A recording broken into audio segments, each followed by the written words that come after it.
Let's talk about having anchor cards in your sports card collection and why a lot more of us should be focusing on that instead of ripping boxes.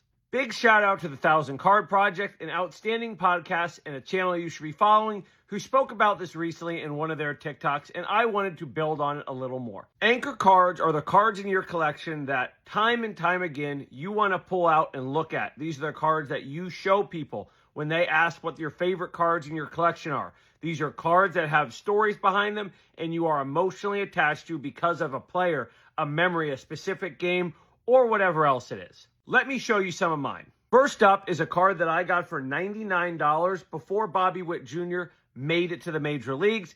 I had a feeling he was going to be big. This is an on-card auto, authentic auto, Gem Mint 10. It would probably now go between $700 to $1,000.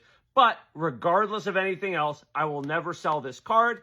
That's what makes it an anchor. Next up is my Yordano Ventura on-card auto, 9.5 Gem Mint rookie card. Of course, a player who tragically lost his life way too early in his career and was an integral part of my Royals winning the World Series in 2015. Another card, one that I didn't have to spend too much money on, is a Shawn Green game used jersey auto out of 25. A guy I just loved watching growing up, regardless of what team he played on. Whenever I played baseball, video games in elementary school, Shawn Green was always on my team. So a player that I'm attached to, I know a lot of his stats. I know a lot of his records. So a guy I want to make sure I have in my collection. Now, all these cards are ones you could pick up for less than the price of a hobby box. And I don't think there's any card I've ever pulled out of a blaster or hobby or mega box that gives me as much personal joy as these do.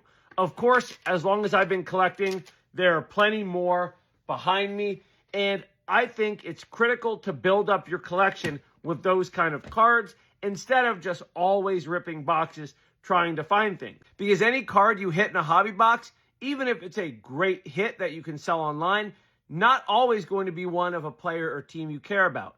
So start taking those cards, sell them on eBay, and put that money back into cards that mean something to you. As always, make sure to leave me a comment. Drop some pictures of your anchor cards. I'd love to see them. Give me a like and a follow for great content every day.